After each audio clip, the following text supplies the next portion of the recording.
कुत्ते और बिल्ली की कहानी। एक दिन की बात है, एक बिल्ली कहीं जा रही थी। तभी अचानक एक विशाल और भयानक कुत्ता उसके सामने आ गया। कुत्ते को देखकर बिल्ली डर गई। अरे आज तो मरी, ये नहीं छोड़ेगा, भागो भाग लो, जल्दी भाग लो। कुत्ते और बिल्ली की तो जन्मजात बैर है। बिल्ली ने अपनी जान बचाकर तुरंत वहां से भागना ठीक समझा। बस बिल्ली तेजी से भागी, लेकिन बेचारी बिल्ली कुत्ते से कम फुर्तीली थी। थोड़ी ही दूर पर कुत्ते ने उसे दबोच लिया। क्या सोच रही थी, मुझसे बचकर भाग जाएगी? आज मैं तुझे नहीं छोड़ूंगा। बोल तेरी आखिरी इच्छा, क्योंकि तू मरने वाली है। बेचारी बिल्ली का तो हवा खराब हो गई। बेचारी बिल्ली का तो बुरा हाल था। आज मुझे कोई नहीं बचा सकता, मौत मेरे सामने है। तभी अचानक उसने अपना दिमाग चलाया। उसने कुत्ते से कहा, कुत्ते भैया एक काम करो, मुझे ना छोड़ दो। अगर तुम मुझे छोड़ोगे तो मैं तुम्हें जिंदगी भर खाना ला के दूंगी। सोचो, मुझे मार के तो तुम सिर्फ आज अपनी पेट भर सकते हो, लेकिन अगर मुझे छोड़ दोगे तो मैं हमेशा तुम्हारे भोजन का इंतजाम करूंगी। तुम्हें कभी मेहनत करने की जरूरत नहीं होगी। सोच लो, फायदे का सौदा है। बिल्ली ने अपनी बातों में कुत्ते को बहला लिया। कुत्ते ने सोचा, बात तो ये सही कह रही है। आखिर कब तक मैं यूं भाग भाग कर शिकार करता रहूंगा? अगर कोई मेरे लिए भोजन लाए तो इससे बेहतर क्या होगा। कुत्ता बिल्ली की बातों में आ गया। उसने कहा, ठीक है, मैं तुम्हें छोड़ रहा हूँ, लेकिन ध्यान रखना, अगर तुमने मुझे धोखा दिया तो अंजाम खतरनाक होगा। मेरी मजाल, आपको धोखा दूं? आप मेरी जिंदगी बख्श रहे हैं, मैं आपका ये एहसान कभी नहीं भूलूंगी। बस ये बोलकर कुत्ते ने बिल्ली को छोड़ दिया। अगले ही दिन से बिल्ली ने कुत्ते के भोजन का इंतजाम करना शुरू कर दिया। वो जो भी खाती उससे पहले कुत्ते के भोजन का इंतजाम करती। सुबह शाम का भोजन अब बिल्ली ही कुत्ते के लिए ला रही थी। कुत्ता मजे में था, आराम से बैठा हुआ बस खाता रहता था। ना तो कहीं शिकार बजाता था और ना ही कोई भागा दौड़ी हो रही थी। जिंदगी चैन से कट रही थी।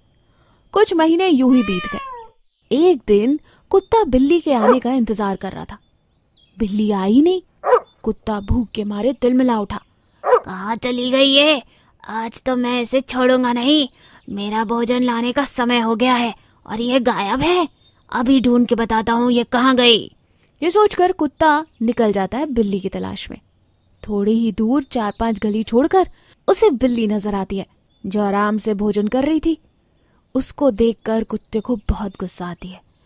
तेरी इतनी मजाल कि तुम मेरे भोजन से पहले अपने भोजन के बारे में सोचे। तूने वादा किया था और आज तूने वो वादा तोड़ दिया है। तूने मुझे धोखा दिया है। मेरा भोजन कहाँ है? बिल्ली ने जैसे ही कुत्ते को देखा, भोजन चट्ट किया और वहां से भाग निकली। कुत्ते ने भी तेजी से दौड़ लगाई, लेकिन अब बिल्ली कुत्ते से ज्यादा फुर्तीली हो चुकी थी, क्योंकि इतने महीने बैठकर खाने की वजह से कुत्ता मोटा हो गया था और आलसी भी। उसकी शिकार करने की, भागने की, दौड़ने की आदत चली गई थी। ये बिल्ली, ये तो बहुत तेज दौड़ने लगी है। मैं इसे नहीं पकड़ सकता। ये बोलकर कुत्ता थक गया और वहीं रुक गया। बिल्ली आराम से निकल गई और उसके बाद उसने कभी कुत्ते के भोजन का कोई इंतजाम नहीं किया।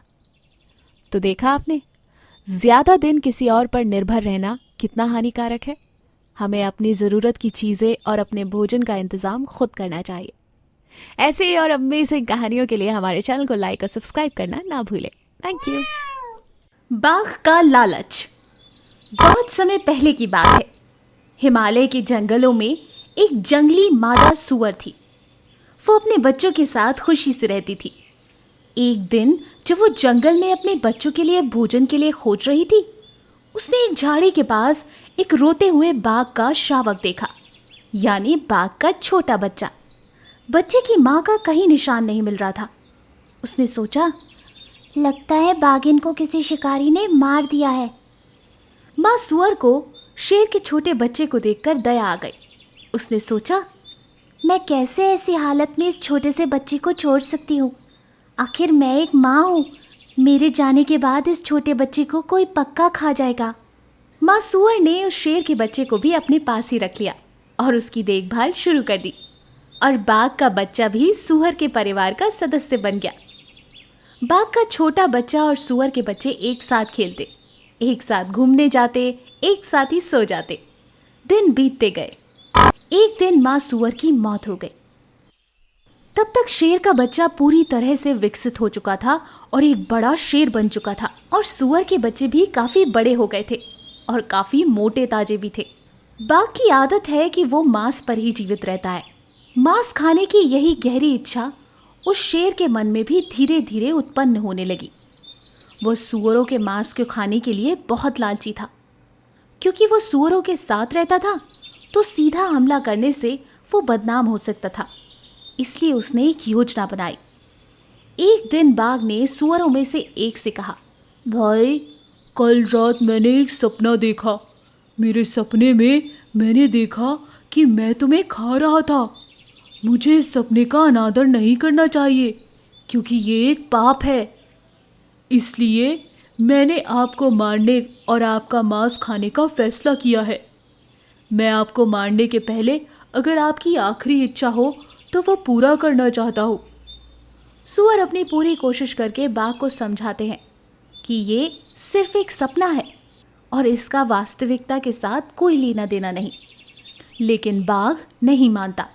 सूअरों को अब तक ये एहसास हो चुका था कि बाघ के चंगुल से बचना आसान नहीं होगा। फिर सूअर ने कहा, अगर तुम मुझे मार दोगे तो दूसरे सूअरों में तुम्हारी बदनामी होगी। मुझे लगता है कि ये बेहतर होगा कि मुझे मारने से पहले 3 जानवरों से आपके तर्क की स्वीकृति ली जाए। बाघ सूअर के इस प्रस्ताव पर सहमत हो गया। वो दोनों पहले बंदर के पास गए और पूरी कहानी सुनाई। बंदर ने प्रस्ताव का समर्थन किया।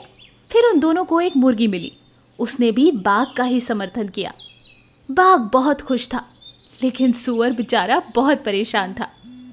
आखिरकार उन्हें एक चील मिली। बाघ के दावे को सुनकर चील ने जैसे ही उनकी बात सुनी, वो समझ गई कि बाघ अब लालची हो गया है।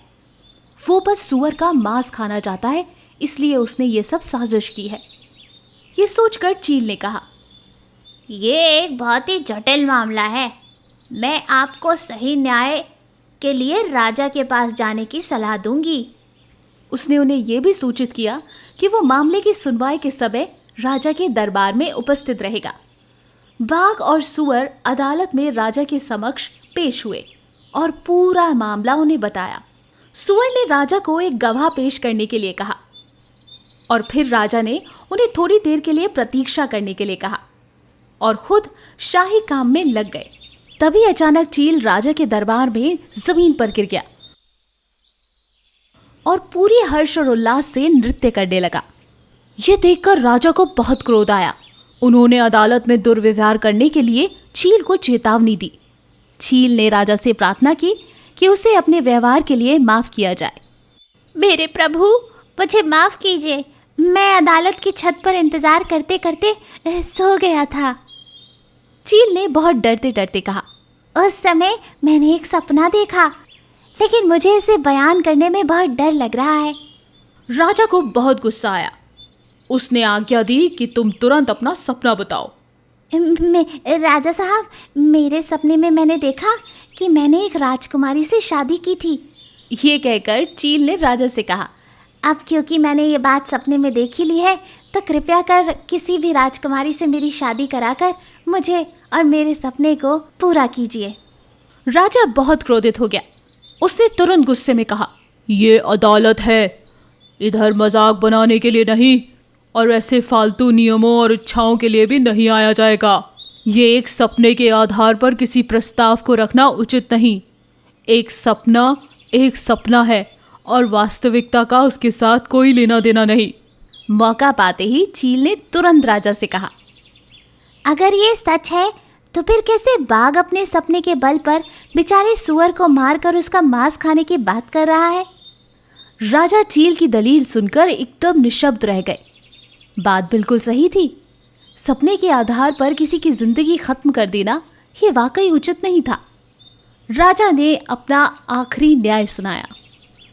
उन्होंने बाघ को अपना सपना पूरा करने के लिए साफ मना कर दिया और ये भी निर्देश दिया गया कि बाघ और सूअर जंगल में अलग अलग रहेंगे। तो इस कहानी से हमें ये सीख मिलती है कि लालच के कारण और सिर्फ अपने फायदे के लिए दूसरों का नुकसान नहीं करना चाहिए। अगर हम सिर्फ अपने बारे में सोचेंगे तो किसी